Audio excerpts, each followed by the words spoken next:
And we are back with another episode of 15 Minutes at the Red Dot, a part of the Red Dot series, and I am your host, your girl, Miss Kayla Ashay. How you doing today? I hope you guys are doing just fine. But today, wait a minute, we got the one, the only, apparently my twin, Miss Autumn in the building. Thank you for having me. Oh my gosh, how are you doing, boo? I'm doing really well. Oh, I mean, listen. I love that we pull from the same aesthetic. Literally, like I just did my braids last night / this morning, and girl, they're not even finished. That's why They look good. They look great. Thank you. Because I was like, oh my gosh, I'm just gonna do the perimeter because I don't smart. have to. Life hacks. Come on now, Black Girl Magic all day, every day. But like literally, I walked out and I was like, what in the world? Yeah. Like, wait a minute, get up. Yeah, we have to show the whole fit. Get up. Hold on. Wait a minute. Same what trousers. What are you talking about? Black and white. Gold. What? Big braids. We got the braids too.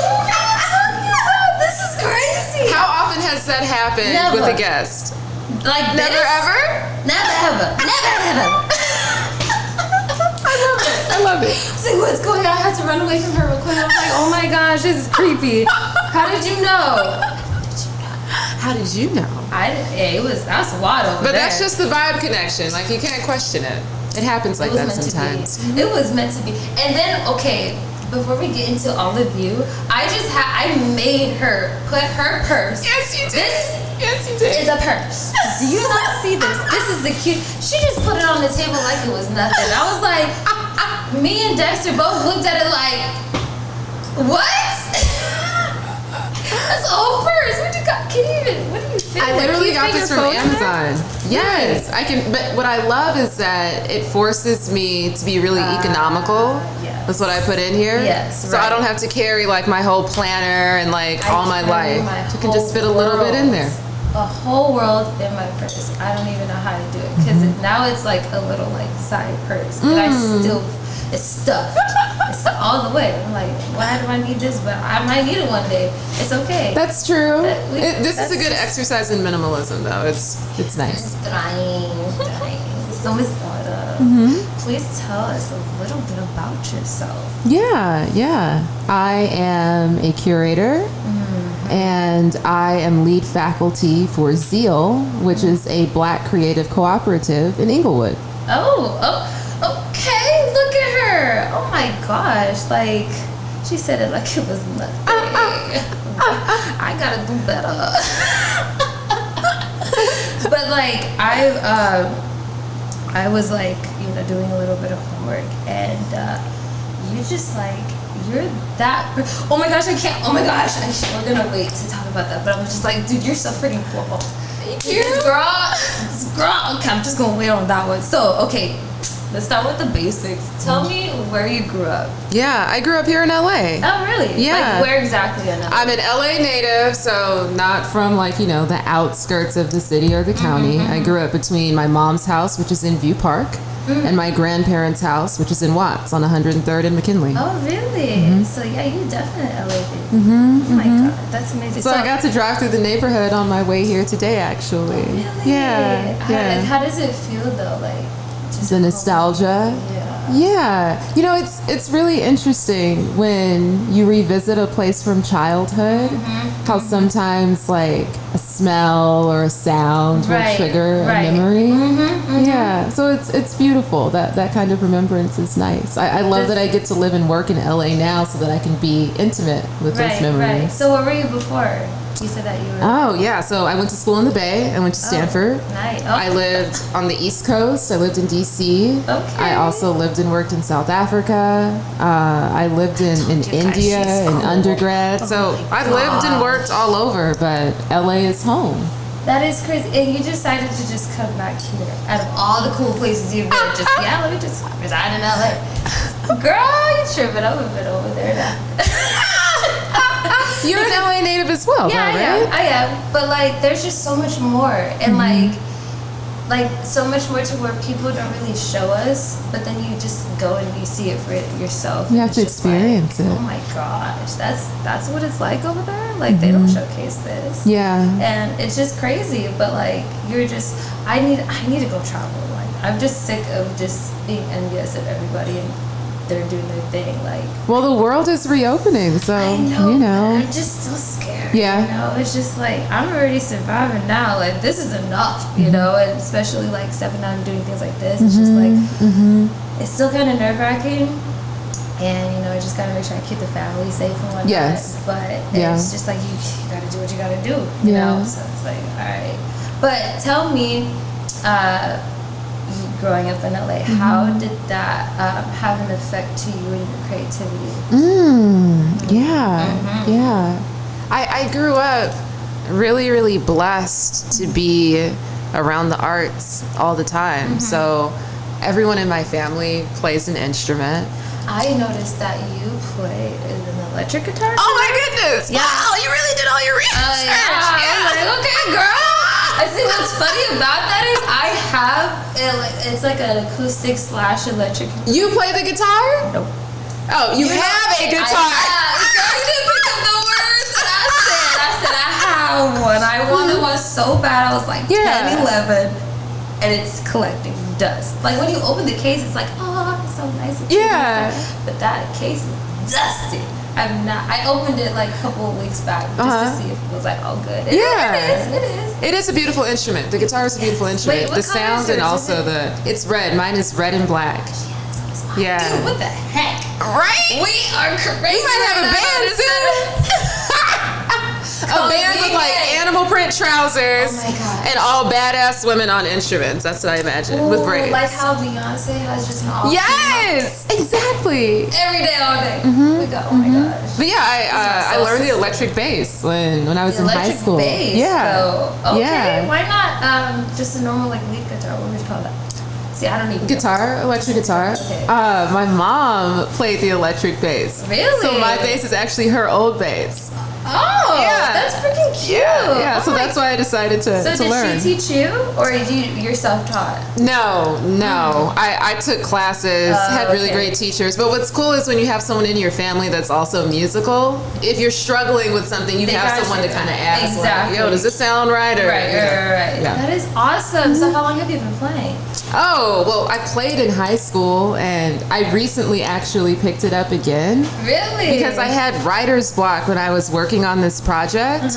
And I was like, I need like some kind of distraction. What if I'm just like using my hands for something different? And maybe the muses will speak to me then. Wait, but how is it playing a guitar, electric bass, with nails? Ha! Yeah, because you use the pads. You use the pads of your fingers, which makes it easier. And I also don't have nails that are too long that don't get in the way too much. Because I don't know what.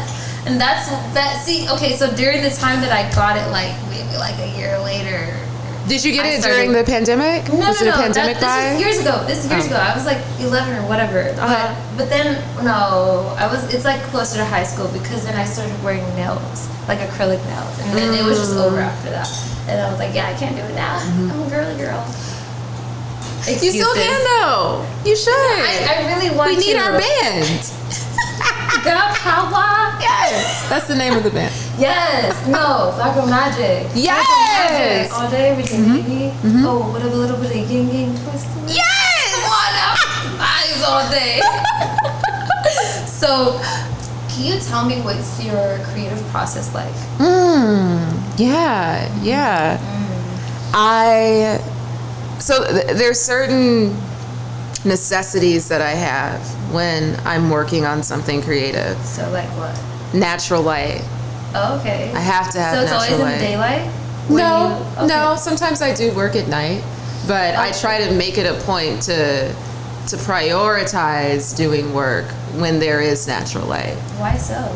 I just feel more inspired and I'm happier and more of my full self when I have natural light. Yeah. And I started to embrace what my non-negotiables are just so that I could create an environment for myself that's conducive to creativity. So I just made it a point, especially during quarantine, to identify what has to be around me to make me happy, to make me productive, for me to feel creative. And then I just started to try to center those in my process, and one is definitely natural light. Wow, that's awesome though. Natural light. So what else would you say? I love to have good music around me. What's good music? Ooh. What she like to listen to? Like what's on my playlist? Yes. We're gonna get to it now. What are you listening to right now? Your favorite song right now? Ooh. Hypnotic Brass Ensemble. I don't know. Please check them out.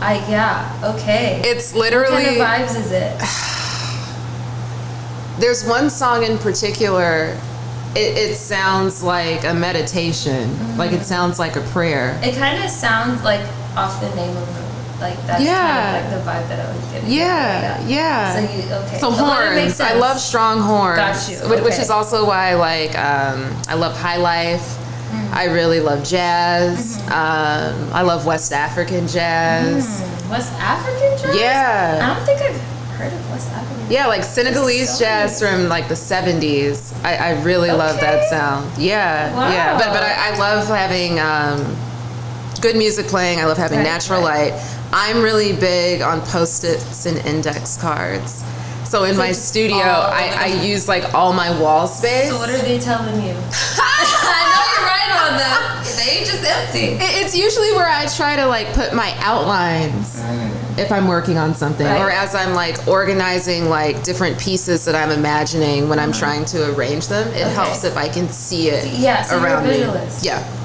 Me definitely by far. Like I'm like, okay, so can you like draw that though? Yeah. I kind of put it down, but I need to see it. Yeah. Like even when I'm at the store, like my basket's full, but I'm just like I like clear the whole entire rack, move, and then I put all the stuff that I have, and I'm like, okay, so what goes with what? Because I can't. I don't know why. It helps. I need to put them together. You know.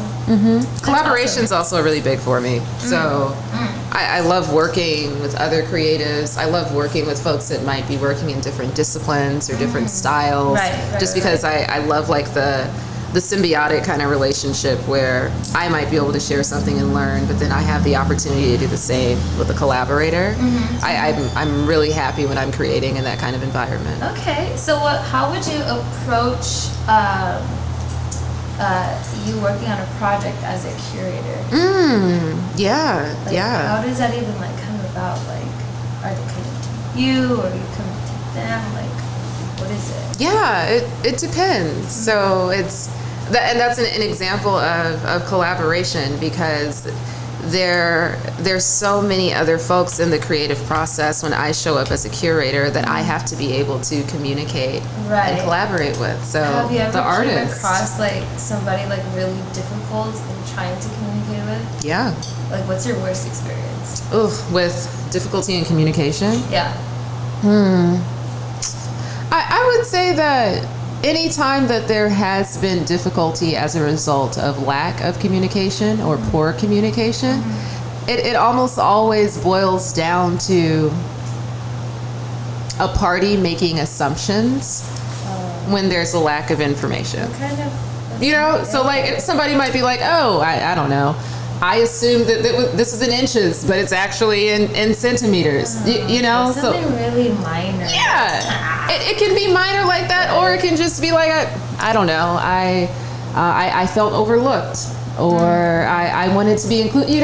But it always comes down to just making an assumption when there is a lack of information, or an information is misinterpreted, which is why transparency is just huge for me, and making a space that's comfortable for everybody to be able to communicate openly. It saves so much time. Right? Yeah, I can only trust somebody if I know, because I've dealt with so many people. I'm just like, oh my gosh, just stop and just breathe. And just like, let's just talk about it real quick. Like too many like egos, you know? Like, it's too much. It's too much.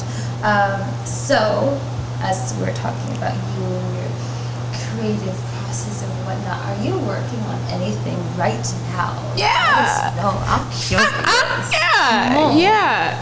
I know you got some post-its in your room right now on the walls. What you working on? What do the post-its say right now? Right now. Let's see.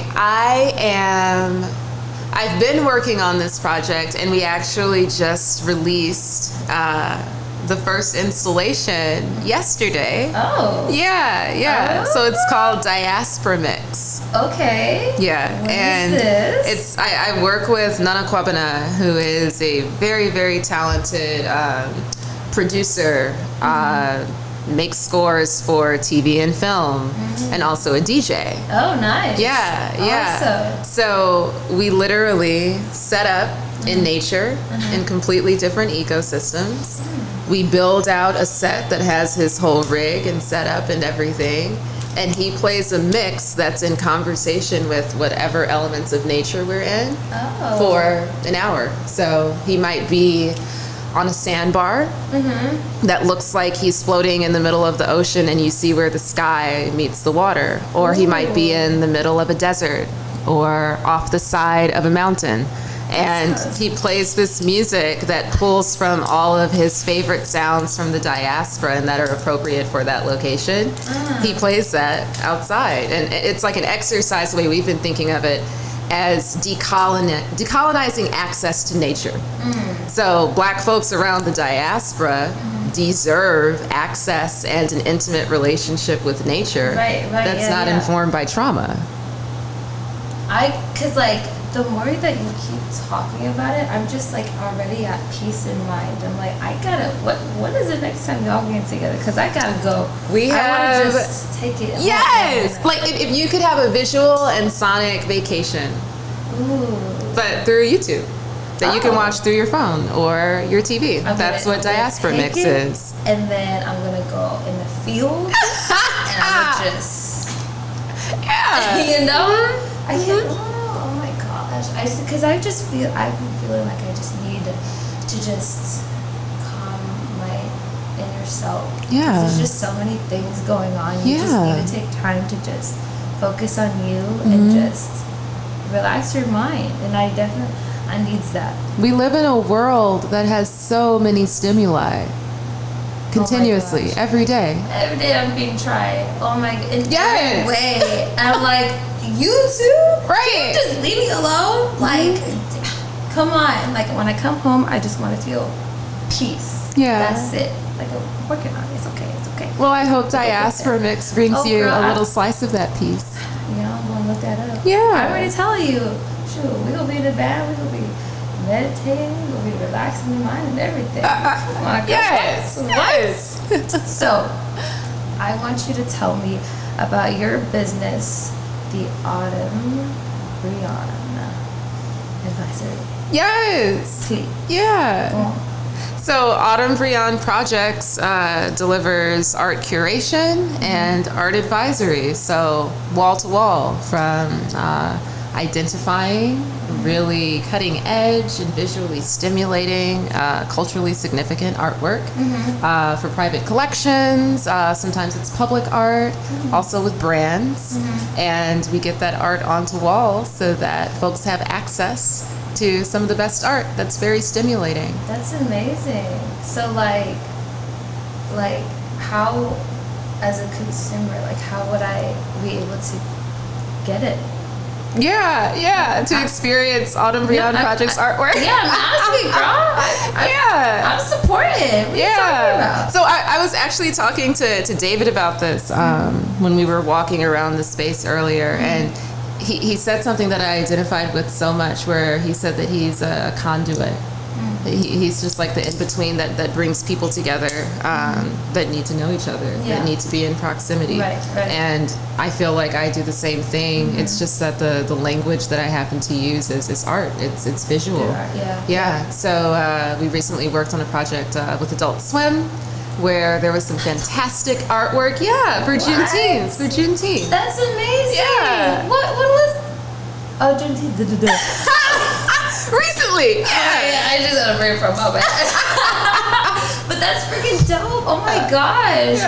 There's so much cool through this conversation, girl. Yes. Yeah. So if you check it out, you'll see artwork by Bobby Rogers, who is a friend and a very, very talented photographer and artist that's based in Minneapolis. Really? Yeah. So a few of his portraits are in this really cool Juneteenth piece that was a spot on Adult Swim. That is crazy. Oh my gosh. Yeah.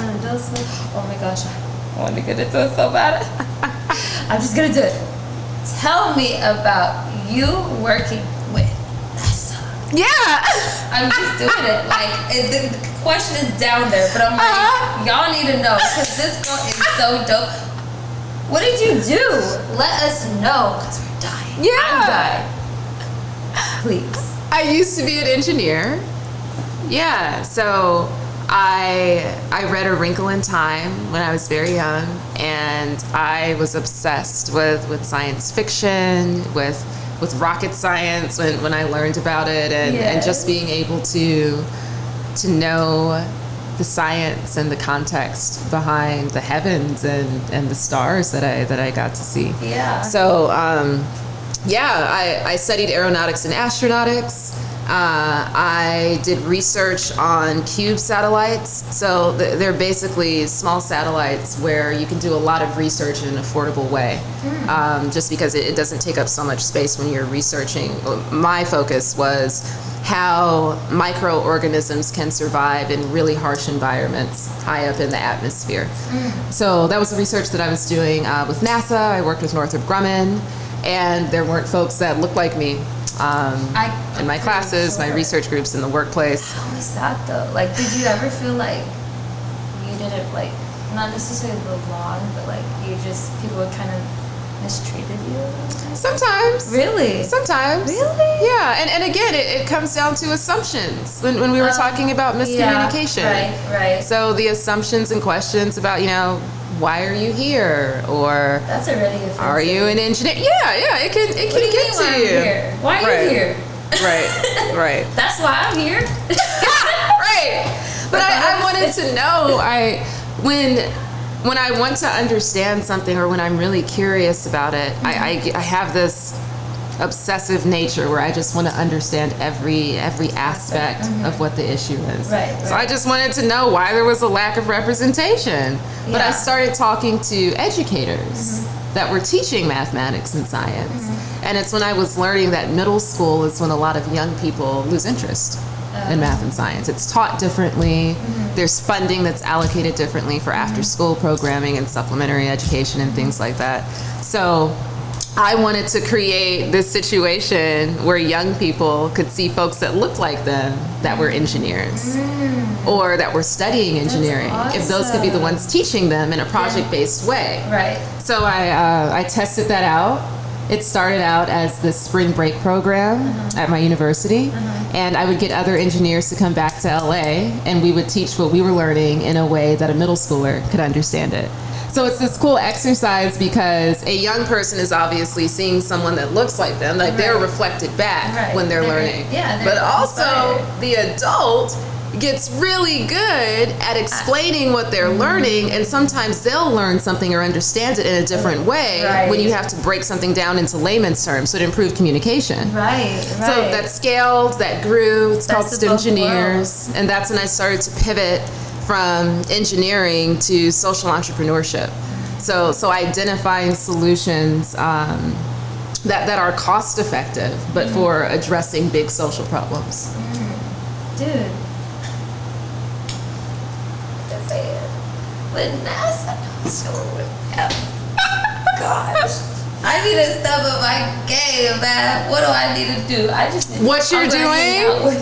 You need to keep doing what you're doing, telling the stories. Yeah, I'm blessed and I'm grateful that I'm able to connect with people like yourself, honey, because I keep learning new things every day, and like this, like I feel like you are definitely something necessary on the show because, like you said, you have inspired young Black peoples to do what you're doing.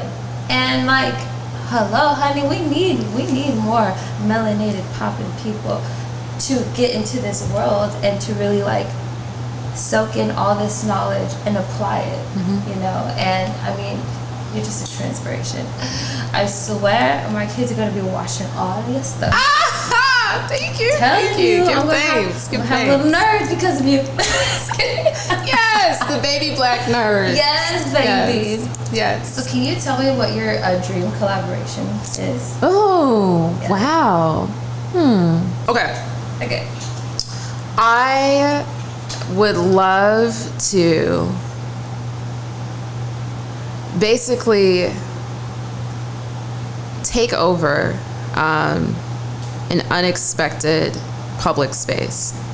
So a place that you might see like every day, like on your commute to work, or something that's typically run of the mill, but I want to reimagine it as the world that I want to exist in that spot. Oh, well, what does that look like? So I really want Black folks to rest more, to have access to rest, and to know that rest is a priority.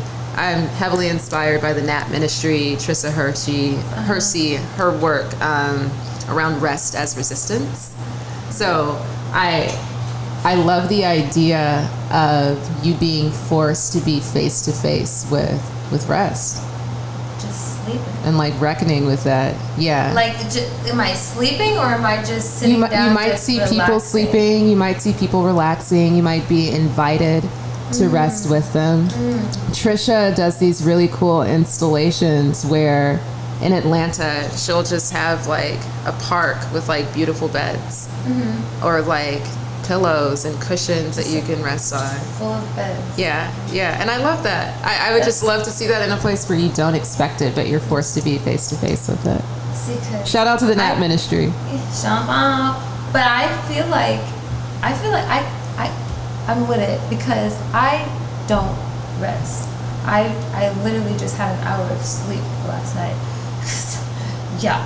I did not know how long it was going to take. It took me like 4 hours just to part my hair. Oh my gosh. Why? I don't know. I'm just like, it's cricket. My head is like this. The mirror keeps falling on my thing. But I'm just like, I just need some sleep. Like, I do not get rest. I'm just always on the go.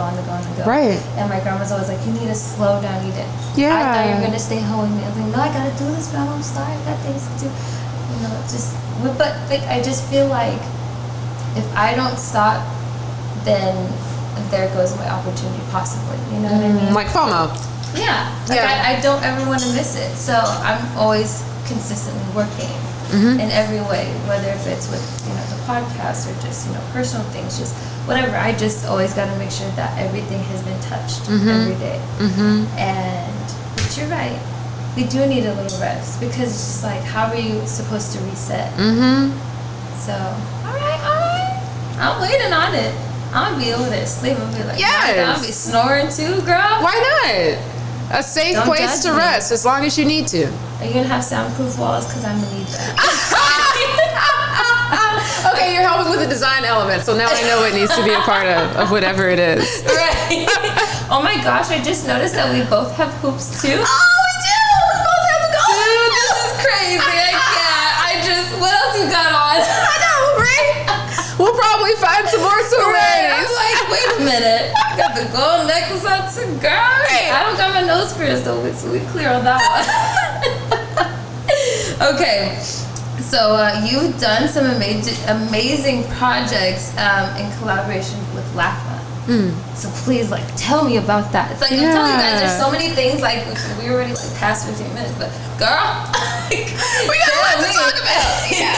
Yeah. So I worked with LACMA on this project that was honoring Betty Saar when she had the exhibition.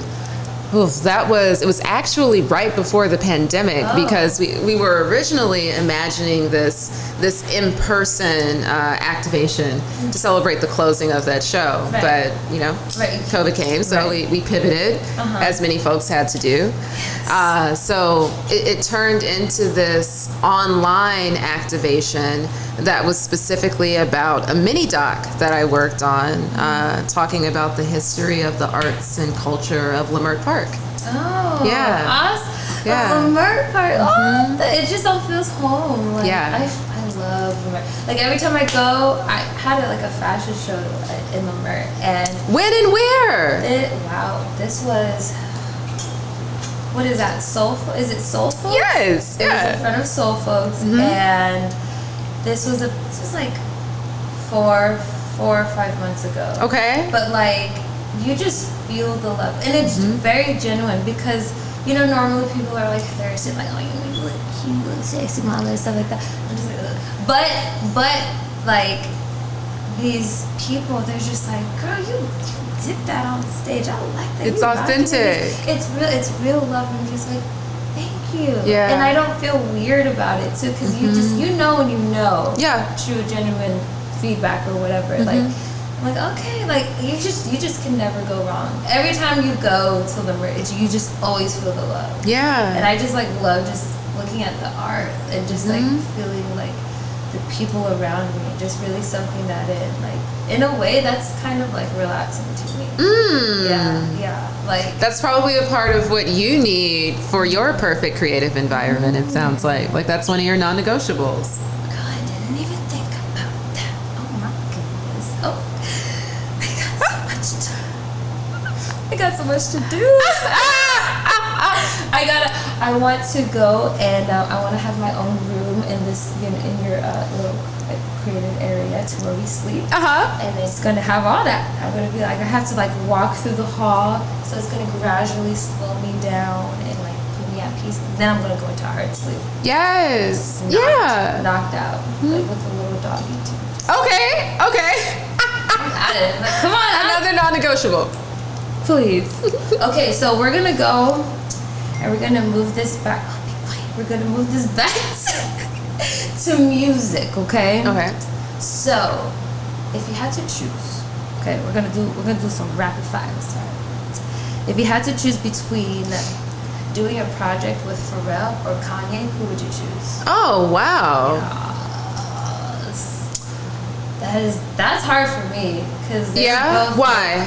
Well, see, all right, take away from the whole Kanye being crazy, I feel like both of them, as far as creatively, are just geniuses, and I'm never gonna like knock Kanye from his, past work, and I was a huge fan.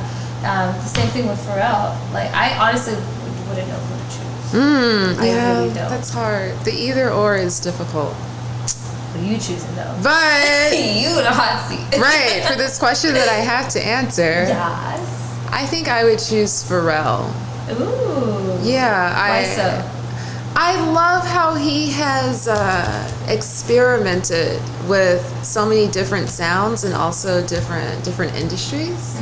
So scoring, for example, art, collecting art, right. The music that he's produced. I really love that kind of multidisciplinary approach. Right. Yeah.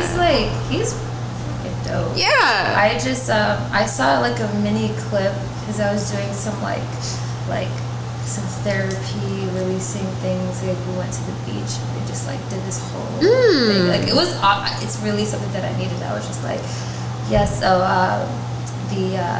the therapist I just would say, he showed me a clip on Pharrell, and it was about the song Happy, and he was it was Oprah interviewing him, and like, oh, I remember that. Yes. And when he started crying, right? Yes. What was the question that she asked when he got so emotional? Yeah, it was just, what the, oh God, don't do it. I went blank just now. She had asked, now here I go. Here, edit. So I literally have it on my phone. I could like just look at it right now. She asked how did that make him feel, or just the fact that like he was able to touch so many people throughout the world, and how that made him feel. Dang, so it was something along the lines of that though. Yeah. And but like it was just, to me it was just like kind of surreal seeing the actual artist like really like tear up and feel that way, that the fact that he was able to do that though, and it was unintentional. And I was just like, even when I hear the song, even when I'm not happy, I get happy, and I'm just like, all right, I needed that. And I just, like I said, like they're both geniuses. Like it's hard to choose. It really is, but it's also evidence that as creatives, it's our duty to create. We don't know how it will be received, or what we think might be a hit might not be a hit, and you know, and vice versa. It's always it's just our duty to make. Yeah, right, yeah, definitely. If you could take a time machine and go 5 years forward, 5 years back, what would you do? Oh, 5 years specifically. Yes, 5 years. I don't know why. I don't know. I kind of would want to just stay put. Really? Yeah. No one's ever said that. Really? Yes. Every time I've asked this question, they've always like wanted to be other. That's crazy. I wouldn't want to go back just because You wouldn't want to change anything? No, I definitely wouldn't want to change anything. No. Well, yeah, because she's awesome. No. I don't need to change nothing. Shoot. Well, I wouldn't want to change anything because I